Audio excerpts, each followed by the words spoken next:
lifestyle investing, where we invest based off our lifestyle to build future lifestyle. Mike, myself, we got Glen in the house. Glen in the house, man. Yeah. Dude, super pumped. Yeah, right? me This too. is the first time I've met him. I know. So I got a ton of questions. For a while. I know you have, so you should know everything already. I don't. I just heard a story that I'd never heard before. Boom. You want to introduce our guest? This is a friend of mine, Glen, and I've always known he was a business owner, and I look up to him, and I started coming to this group that we belong to because of people like you. You know, that I was advised by one of my mentors, come and hang out. There's a bunch of people who are successful and doing things differently, and so when I look at you, I see somebody that I want to be like. You know, you've taken that huge step of becoming an entrepreneur, you know, self-employed. Right. And it takes so much courage and laying it all on the line. And for me, there's this fear of death that's involved in it, which is unnatural. It doesn't make sense, but it's 50-50 shot, right? Half die, half die. Yeah, half die. Glen did die. Yeah. Well, hey, the one thing that is absolutely certain is that we are all terminal. Yeah, that's true. We're all heading that direction. Right. Yeah, so that's good. It's just a matter of time. Right. Yeah, that's true. Okay. Yeah. So when Vernie and I talk about who we want to have on the show, you were definitely one of the first people I thought of because, I look up to you, and I don't know your whole story, but just in general, I've been in banking for a long time, and I've met a ton of business owners, and I know that there's always a story, and you've had to sacrifice to get there. And so, that's what I wanted to have you here so you could talk about that, because if you guys are like me and you're worried about starting a business, you're thinking, what am I going to have to sacrifice? What's it going to cost me? Do I get to be a part of my kid's life? You know, these are all the questions that I think of. And it's almost like an arrogant belief of, I could do anything. I just don't want to because of this little thing over here. So I think taking away those false fears is important. And for me too. I mean, I want to gain something out of it tonight. So that's kind of why I want to have you on here. And I think to help, the first thing would be first see if Vernie has any questions, and then really just to get started on your story. I mean, talk about how you ended up where you're at today, and first say what you do, how big your company is, and what kind of projects you guys work on, and then we'll go backwards. Yeah, just real high level. For okay. now. Yeah. All right. Well, the business I own is called Integrity Fleet Services. Cool. The original name was Integrity Mobile Trailer Repair, which was very specific. We just did one rapidly thing. changed our scope and found that I needed a little more of a broader name. So we rebranded after a couple of years to Integrity Fleet Services, which covers a great, great area.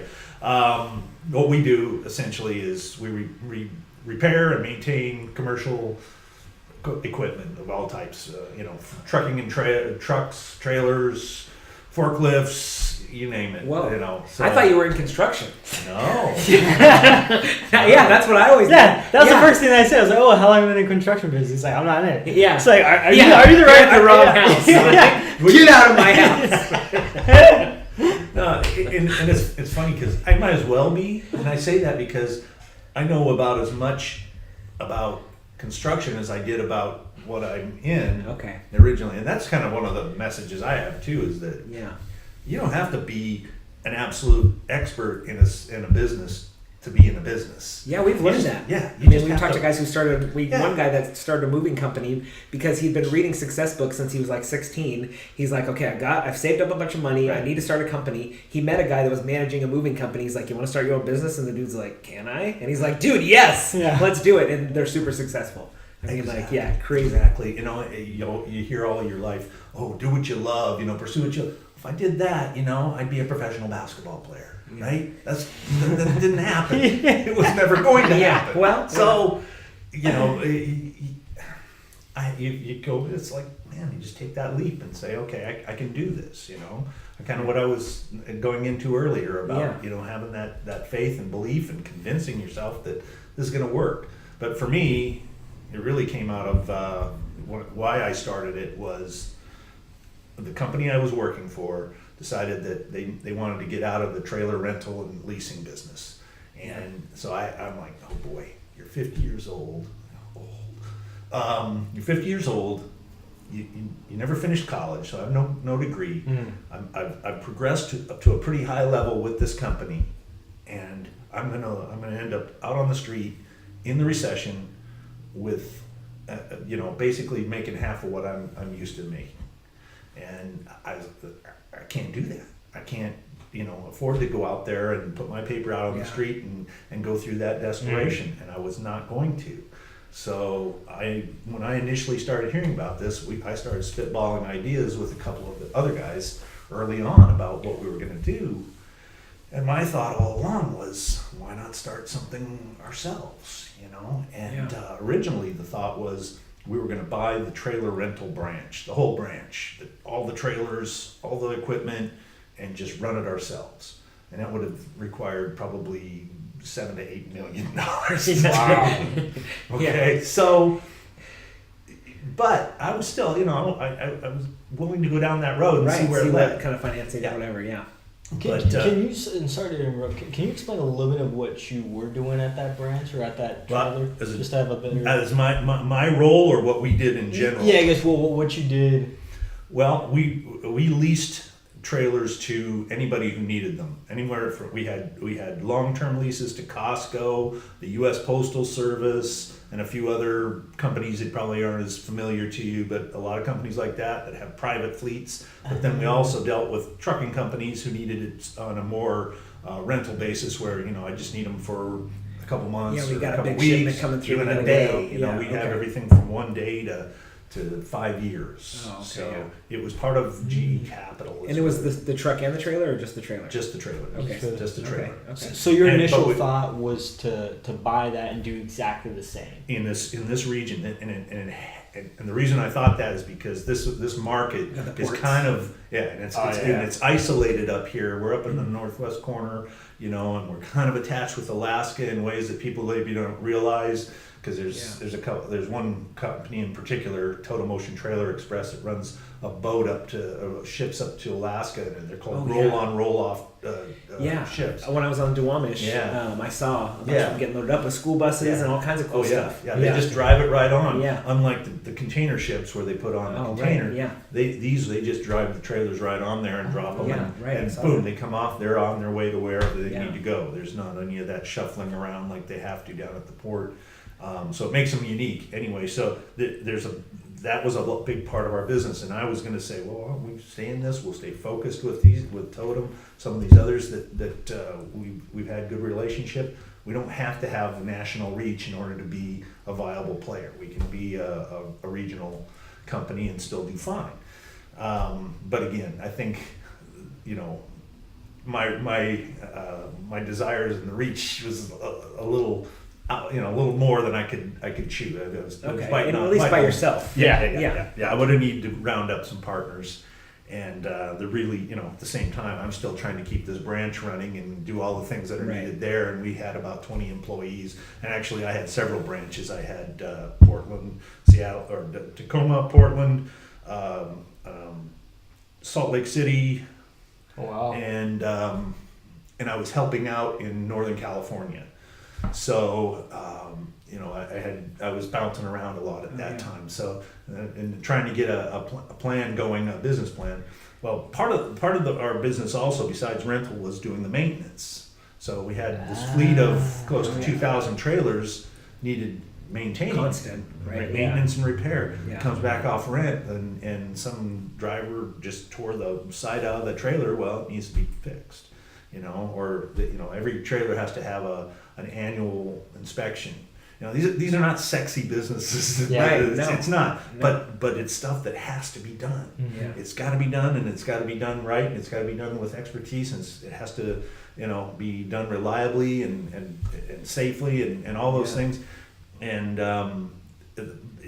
so I shifted my focus to the maintenance side, because those trailers, somebody was going to buy them. And they were still going to exist in this market. Oh, nice. So that means that somebody's got to take care of them. Yeah, because there's still going to be these 2,000. Yeah, there's still going to be these 2,000 trailers that are going to be here in this market. Mm-hmm. We may not be working on that same set, but there's. And is it required by law to be maintained once a year? So, that's awesome. You have to have a federal inspection every year, and out of that federal inspection inevitably comes it needs brakes, it needs this, the two tires are bad, it needs to get the lights out on that.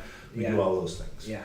So that was my initial thought was like, okay, let's just go into the maintenance side. So when they shut down the branch, I bought my first 4 service trucks from from that branch. Okay. Everything else was purchased by a competitor here in the market.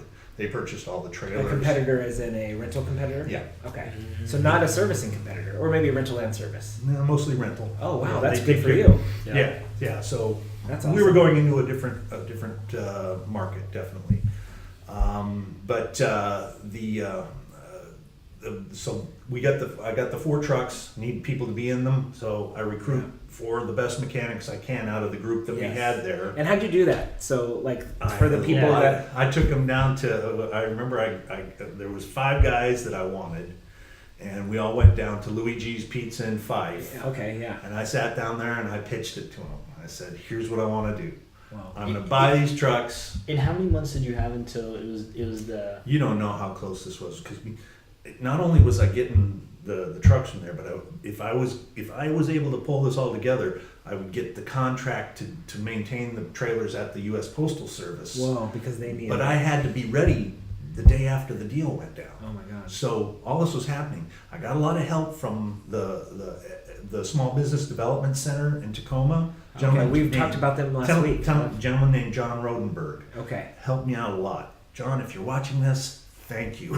Yeah. Yeah. He rocks. He was great, because I mean I'd never written a business plan, but I know I needed to go in. So then I went to the bank and had this business plan all done up and put it down, and was able to secure financing for those trucks. Was it SBA loan? Yeah, it was SBA. Oh, nice. Yeah. Yeah, it was under the Express program.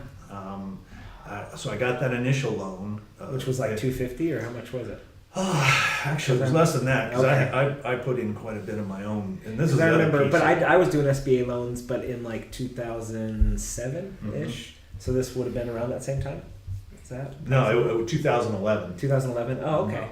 Yeah, 2011. Okay. So Yeah, I guess there is. I mean, it's pretty much a flexible amount. yeah, it is. Yeah. The first round was I think 100,000 is what I borrowed. Yeah.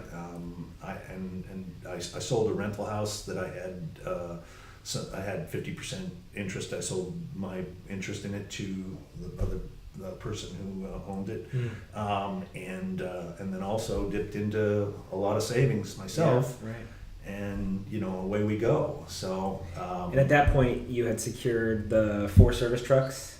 yeah. But did you have any savings for the salary of these 4 guys? No, Not not yet. initially. Well, But here again, yeah. remember, I did have the luxury of being under severance, so I didn't have to draw a salary myself Okay. Yeah. for almost a year. And did any of those mechanics get any severance? They did. So Okay, they, nice. But They still wouldn't double get paid. dipped. Yeah. Which is what you're They were loving you were it. telling them. Yeah.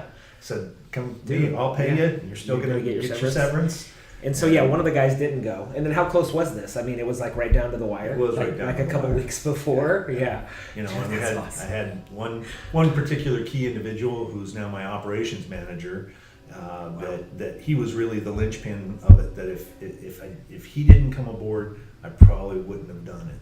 I would have, because you needed his But expertise. I was putting a lot of time and energy into this, and I told my wife, I said, if we're going to do this, we got to go all in.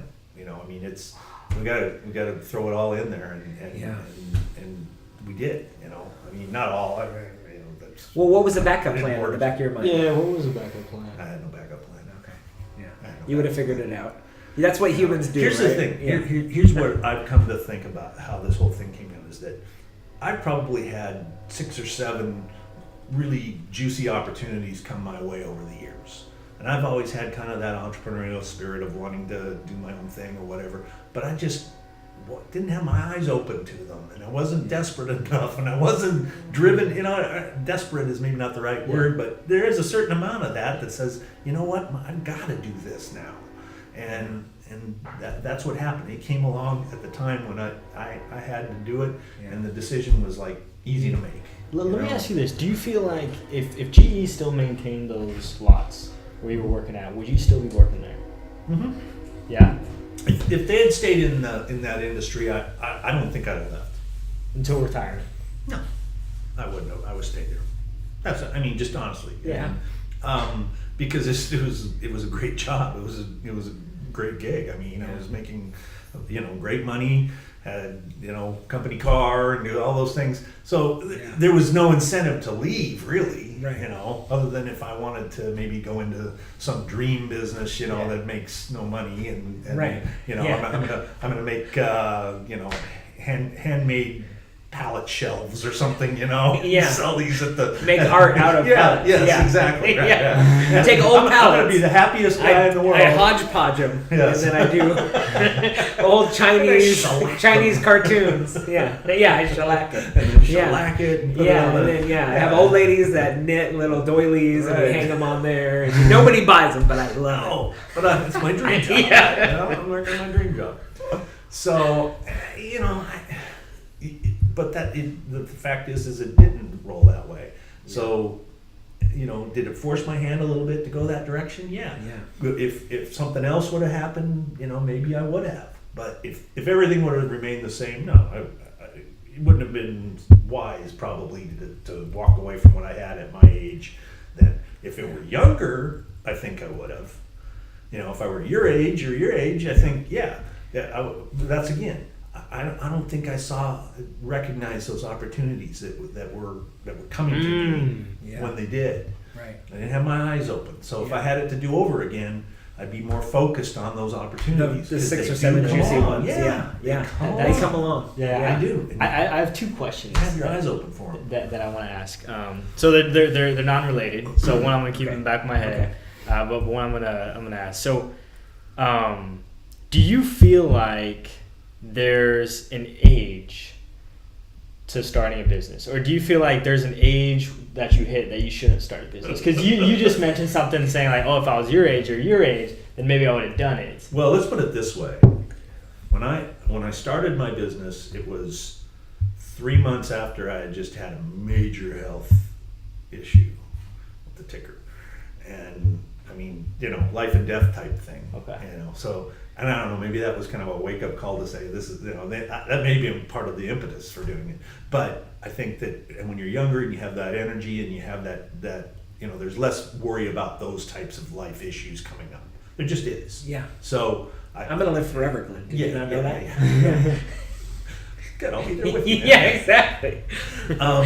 So I do believe that, if I'd have done it when I was younger, I probably would have had more energy for it. On the other hand, I've got a lot more wisdom today than I did before. So, the way I approach just my day-to-day duties within my role in the company, it's different than it would have been. I probably would have been a lot more. Yeah, more people would have been getting fired. I would have been less patient, more demanding. Yeah, definitely. Yeah, wanted things to roll the way I want them every time. Whereas I understand now that there's only so much within my control, and that I can do what I can do, and then I have to accept the outcomes. Even if I don't like them. It's true. At times. So what advice do you have for people that are over 50 and are kind of maybe feeling like they want a more fulfilling, like, if they really want to go for it, I mean, again, just you can't have the fear wrapped around it. I mean, you gotta get over the fear of jumping out there. Some people just want to have that security. They've kind of got their life mapped out, and to me that's fine, that's great, but that wasn't where I was headed, at least. And you were already doing stuff that was outside the box. You were taking investment risks. You had the rental home. I had an LLC and was doing that, and we were going to do more of that. That was part of the plan. Mm-hmm. We bought that, back when property was cheap once upon a time. Yeah. Property used to be cheap? Yeah. Really? Yeah. See, that was probably the first opportunity that came along. It was actually... we moved out to Port Orchard, bought our place, and we got to know the couple across the street from us, and they had a couple acres, and they had a little house on there, and one day they said, we're going to sell those here pretty quick because we want to move to Lincoln City, Oregon. And we said, well, let us know if you do, because we might be interested. The next day, they came to us and said, we want to sell. Wow. Really? How much do you want? And they gave me a price, and they're like, well, let me go to my bank. Really, we got the deal done. We paid cash, and I got a partner in on it, and we were able to do this deal for cash and do it quick. And that place that was 13, 14 years ago, I think. Oh. And I know that it has never been vacant for more than 2 weeks in that time. Constant rental. Always had it rented. Yeah, I don't know if you know Always that had Bernie it. owns a few rental properties. Yeah. Yeah, No, did he tell you about that? No, I hadn't Yeah. had a chance to discuss that. Yeah. I wanted to go that route, and grow that whole thing, and it's just didn't pursue it as quickly as because then all of a sudden the prices started to inflate and go up, and that's a little tougher. I think one thing that's coming up for me is the idea that a business owner, especially somebody of your size, your business size, is just rolling in cash. And I don't think that's necessarily true, because you pay the insurance, you pay all your salaries, and this is just a law of life, and I'm not talking about Bitcoin, but I'm just talking about in general. You only make money when you are working. Right. Yeah, I mean, if you got the real estate that's making money for you while you sleep, you still had to go put that intention out, and you still have to work. You might get a call at 2 a.m. saying the dishwasher's putting soap all over the house. I need you to help me right now. But there's this idea that once you start a company, it's just all the money's flowing in there, and I know that's not true. Or if it is, it's because of the work or because of what you set up. That a lot of the time and intention. Yeah. Interestingly enough, when the first year, it was kind of that way because I had no overhead.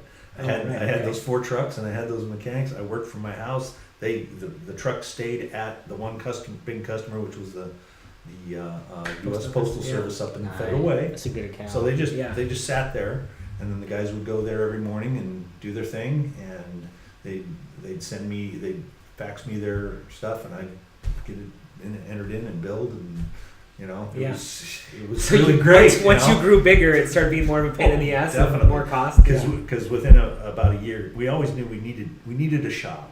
Because there's some stuff you just can't do out there, and we didn't want to vend anything out to anybody else. We wanted to keep it all for ourselves. No, we don't, because we felt like if we gave anybody a foot in the door on this account, it could be a threat. Yeah, so and their teeth were whiter, or their uniforms were cleaner or something. We were out. Because we didn't have. When I say we had a contract, that contract was you do the work right, and you get it taken care of on time, and we'll pay you next month too. And we will let you keep coming back. Yeah. Right. So there was no actual contract other than here's the rules you must abide by. Okay. But we've been doing it ever since, and we're still doing that contract. But anyway, but it went from 100% of our business to where it's about 5% now. Wow. Cool. Yeah. Well, and part of that is because we grew in other ways, because the Postal Service shrunk their fleet quite a bit. Yeah. And they've got newer equipment that doesn't require as much constant maintenance. Yeah. So, the TLC. Yeah. But nonetheless, we've grown significantly from there. But you're right. We generate a lot of revenue. Right. But the net income, or when I look at my revenue line and I look at my net income line, I'm like, wow. I mean, there's just a lot in between there. But and I think that business owners don't get enough credit, and this is like this is where I'm almost sucking the business owners D here a little bit. But what I'm trying to say is that capitalism gets a bad term or a bad name a lot. I hear about that, and it's people not understanding that our company is not made out of Walmarts, or our country is not made out of Walmarts. It's made out of guys like you who hire a bunch of people, who pay them a good wage, who love your employees. And I've heard lots of stories about you and your employees, so I know that you do have love.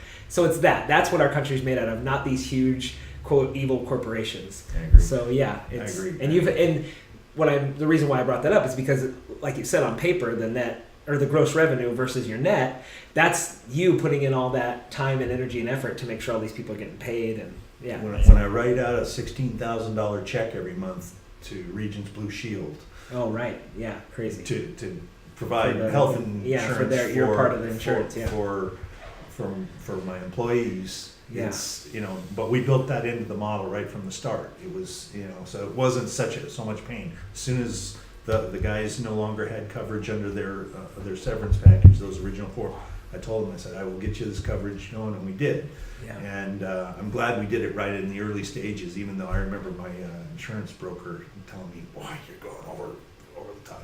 I'd rather do that now and get used to that expense and have it become a part of the cost of them.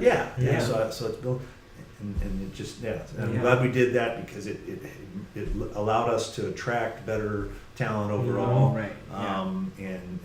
and keep them. I mean, it's a difficult market right now for turnover is expensive. Yes, it's very expensive, and it's a tough market for the type of the people that in my industry right now. And I know I hear that from a lot of employers, friends of mine, business owners, that they're all having the same problems right now. There's a talent drain, if you will, in the trades. We've talked about that. We have talked about it. It's very real. basically it's hard to say this without getting somebody's mom or grandma to write an angry letter, but we're not necessarily have to go to college to make a really good wage right now. Absolutely not. Yeah. My guys, they'll come in. I'll hire a guy with virtually no experience, but maybe he's a guy who likes to tinker, worked on his cars all through high school. Just does Some it on the weekends. people are built that way mentally. And he has a genuine interest in doing it and shows some aptitude for it. Right. We'll bring him in and we'll start him, $15 an hour, and I'll tell him, if you can learn these things within a year, you'll be up to like $25 an hour. And that's pretty. That's a living no wage. Student loans. No student loans. Paid internship. Essentially, just come in, and have a good attitude, and be willing to, listen and learn, and not be afraid to make a mistake, because we're not gonna, yell at you if you make a mistake. Right. But that's good. Try not to make the same one over and over. And that's a good reminder too about starting a business, is that if you do fail, you're not going to be alone, and the people who are encouraging you, including us, are not going to make you feel shitty about it. I mean, it's not going to be like you're horrible and you're evil and you're stupid. It's like, wow, that sucks. Try again, because you probably learned something from that mistake. Oh yeah, absolutely. It's just like with kids, as a father, absolutely, it's all about those teachable moments. And they happen for adults as well as children. Right. Yeah, and actually, I'm kind of in the school of thought of watching her make mistakes and allowing it to happen, even if it means that she's going to get a tiny bit banged up, and just even though there's urges that when you want to go, oh no, do it like this or do it like that, or oh, you're going to fall, just like having the ability to stand back and go, okay, she's going to fall, and then afterwards she's going to learn. Not trying to baby if it's not going to cost too much money. Right. We'll sometimes let somebody hit a brick wall. Oh, because nice. Okay. Then you pay attention when you put the car in reverse. Something clicks in your head. And exactly. You go, Exactly. Because those are the lessons you have to learn. But I don't have kids, that's why I'm silent. Right. So I can't really talk about that. The other thing Mike will tell you is being consistent, and following through and doing those kinds of things, and the say-do ratio. Oh, right. If I say this, exactly. That's because then eventually you just only have to say it once. Right. Yeah. Yes. Yeah. Exactly. But and Jordan's at that age right now where she wants to push me. She's constantly testing boundaries. Yes. Yeah. That's her job. That's her only job. And as long as your boundary remains firm, she feels more secure about that. And you know what? Us adults, we're not really a whole lot different. We that's want right. those boundaries, and we want to understand.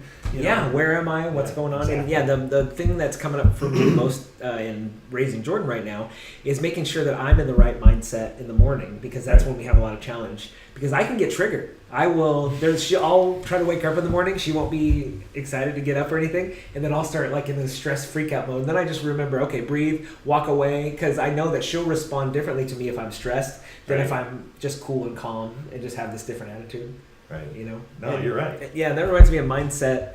We were talking earlier before we started filming about the affirmations I used to do on your way to work at GE. Yeah. And with my weight loss, I'm down like 90 pounds, That's awesome. and it's still staying down. I know. And I still, every morning I do an affirmation about it, about being sensible and mindful, and about having the strength in the store to leave things at the store that need to stay there, and the strength to bring things home that are healthy. Right.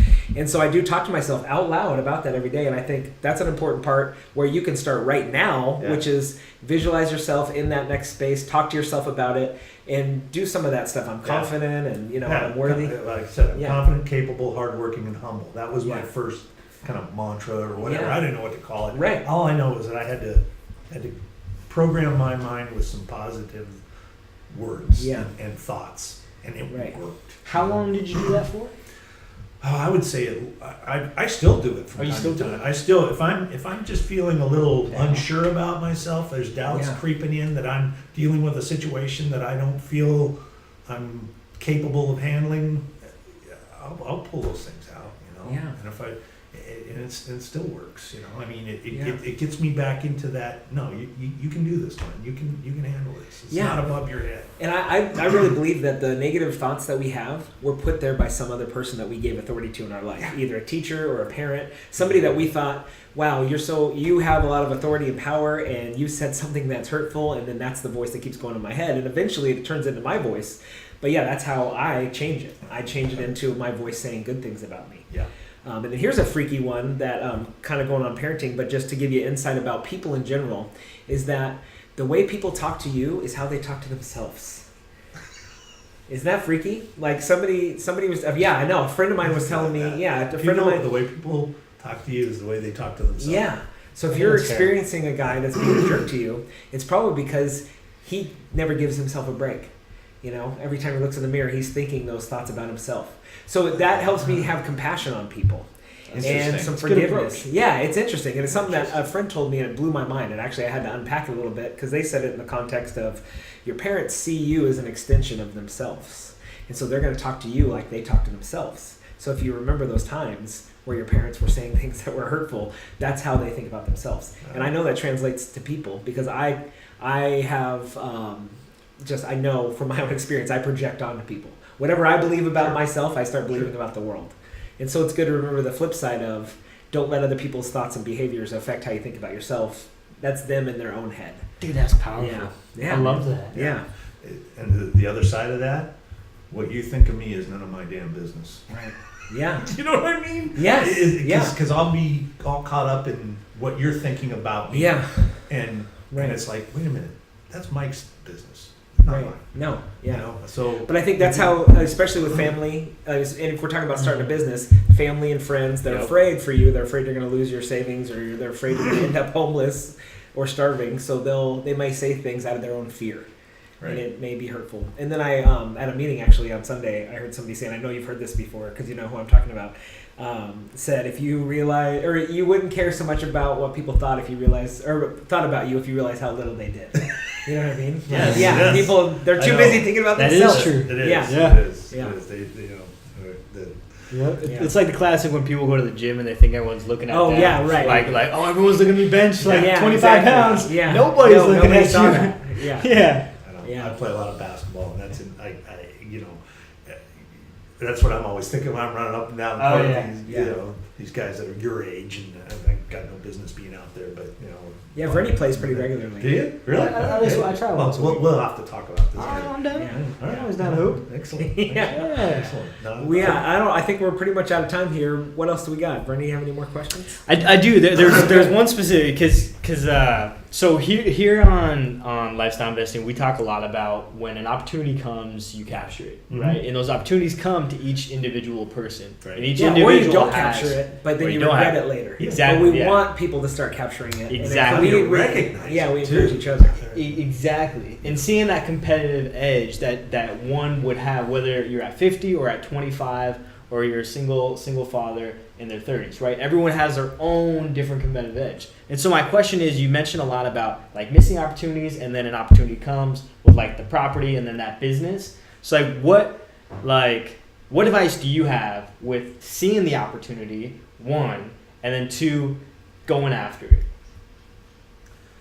Boy. Well, look, if you're working for an employer now, look at yourself. I mean, first of all, you have to really take a deep look at yourself and know yourself. Okay, am I the kind of guy who, when I'm at work, I'm always looking for ways to improve this place and do something different and bring something new to the table? And am I one of those, or am I the guy who's just over here? I want to do the job I've been assigned. I'm going to do it well, but I'm not going to be bringing. If you're that first type, though, then to me, that's step one, is knowing that, and that was my tendency, was always to kind of have that entrepreneurial spirit within the job that I was working in. Yeah. So always looking to kind of expand the opportunity there.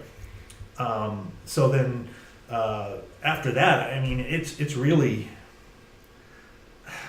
just being willing to take a risk. Being somebody who's not risk averse, being willing to say, you know what, if I'm going to go in and do this, I'm going all in. And particularly, like I said, if you're younger, you've got time to start over. I mean, I've had several careers in my life. Let me give you a little quick rundown, Sure, just so we can. When I came out of high school, and instead of going to college, I convinced my parents it would be a good idea for me to go to work for Giant Airplane Company. So I went to work at Giant Airplane Company, and I stayed there for a little over a year, which seemed like forever when you're 18, right? Okay. But I made all this money, and it was great, and we're going to pay for college with that. Well, I got a cool car instead, and so I did go back to school for a little while, but then all of a sudden, this really cool hotel is opening over by SeaTac Airport, the Marriott Hotel, beautiful, brand new hotel, And I got on with an opening crew, and it was just so fun and exciting. There was all this stuff going on, and I wanted to be a part of it. And I progressed through there. I started off as a room service waiter, which was a really interesting job. And people answering the door naked. Why does my brain go there? because it should. Yes, exactly. And did it happen? And were they hot? And did they let you put whipped cream somewhere? No, I've got some good stories. Opening the door, what is going to be in my this? My best story probably is Willie Nelson answering the door in just a little pair of gym shorts, his hair all down, and first words out of his mouth. This is 1982 or 3, mind you. The first words out of his mouth is, "Y'all got MTV?" That's awesome. He had a boom box on top of his TV, and is blasting out, not country music. Whoa. He's got rock and roll just jamming on this thing, and he's like, "Y'all got MTV?" And I'm like, "We don't yet, Mr. Nelson. I'm sorry." And there's more to it. But I'll just leave it at that. At any rate. So, get back to the question. I've gone off. I took it there. So started off at room service. Yeah. So then I worked there, and I progressed until I was in management at that hotel, and then decided, you know what, I'm through. The Marriott wants you to move somewhere else. I'm going to move someplace else instead and go to a different job. Ended up going back to Boeing. Got tempted back by money. Yeah. Forgot that I hated the work. Right. I've heard of other people that work at Boeing telling me that same story. Yeah. They're like, I left, I started my own company. Yeah. Things got a little rocky. Boeing offered me an offer I couldn't refuse. Yeah. So you go back for the money, and it's like, I forgot 12-hour days and all these spreadsheets. Yes, and just walking through, and I mean, it's a great company. Don't get me wrong. I mean, but it takes a lot of work. 40 years.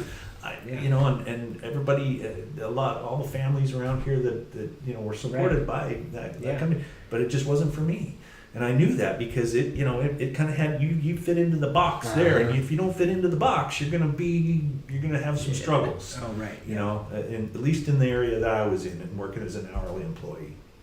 So when I left there, I went back to school again and started working in restaurants and stuff like that. Got some experience in that, just because it was easy, you always make money. Mm-hmm. And then I got, while I was at school, I got a job with a small air freight and courier company. Okay. As a driver at first. I thought, oh, this is great. Mindless work. I can do this while I'm going to school. Was it anybody we heard of? DHL? They're called Tricor. Oh, okay. I don't even know if they're still around. Okay. But they did a lot of they actually did a lot of bank work. Money, what do they call them? Those money letters, something like that. Bags full of canceled checks back and forth. Going to shipping them to the Federal Reserve, and so we had to run and get the pouches. Yeah, and we all used these documents. Back when I was still doing mortgage companies and banks and all these things used a lot. Use those courier companies like that. So that's what it was doing. And they sucked me into being their dispatcher and night manager. And I was like, okay, offered me more money, so I took it.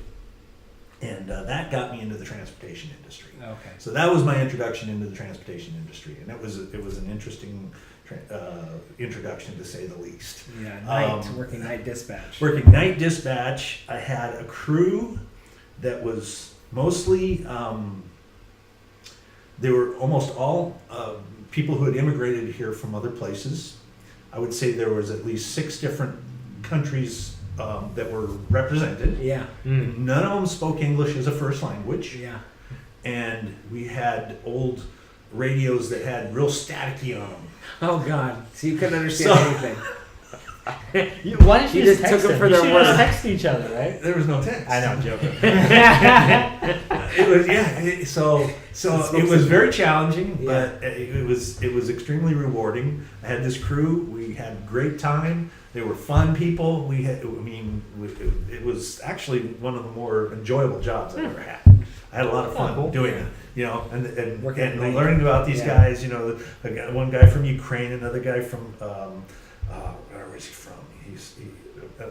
It was one of those Middle Eastern countries. I can't remember which one. Iraq, Iran, No, Syria. none of those.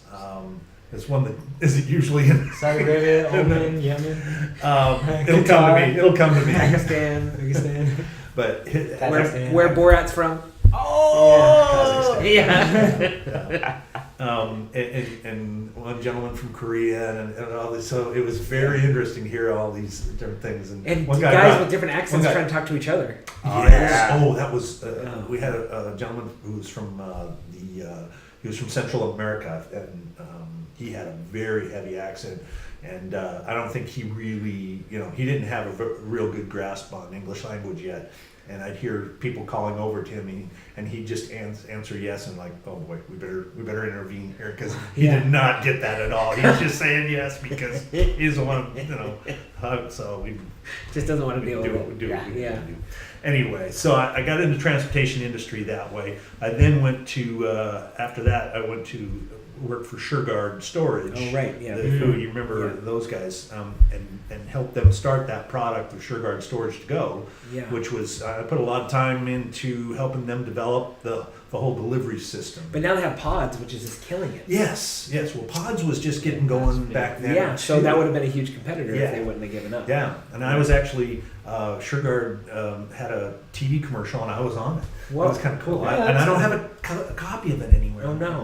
So I got to find it. Yeah, it might be on YouTube somewhere. No, I looked. Oh, okay. It's free YouTube even. Yeah. Oh, I know, but somebody. Oh, yeah, that's true. I did have a guy reach out to me the other day who used to work with me there, who I know he's got a copy of it because he's in it too. Okay. So I need to. Now that I think about that, I'm gonna have to go back and see if he's got that tape copy of it. Yeah, if you put it on the YouTube, I'll link it to this video. There you go. Yeah, 100%. Yeah. I was. What was I doing? Oh, I was driving the little forklift. I did not know how to operate it, but they said, "Yeah, we want you to drive the forklift, so you'll just drive it forward a little bit." Showing how they pick up the thing and put it onto the truck and take it away, right? And so that was my part. That's cool. Anyway, so then that got me into the transportation industry, gave me the that's why I ended up applying for that job with GE as an operations manager in that, because I felt like, well, I know something about moving things from point A to point B. Yeah. And it turned out to be completely different from what I usually the case. Yeah. And I know we got to wrap it up, especially me. I got to go pick up Jordan. 100%. Yeah. You want to wrap it up? Dude, that was solid. Yeah.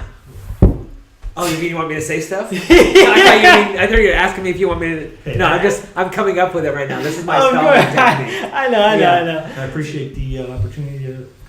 Thanks so much. I want to say thank you to Glenn and to his family for letting him come out of the house tonight. And thank you to the people who are watching Jordan right now. And then also I just want to challenge anybody out there right now that's in a job, like what Glenn said earlier. If you're the kind of person that thinks outside the box, what can I do to make things different? Just take time, a little bit of time tonight, maybe 1 minute, 5 minutes. Imagine yourself running a company.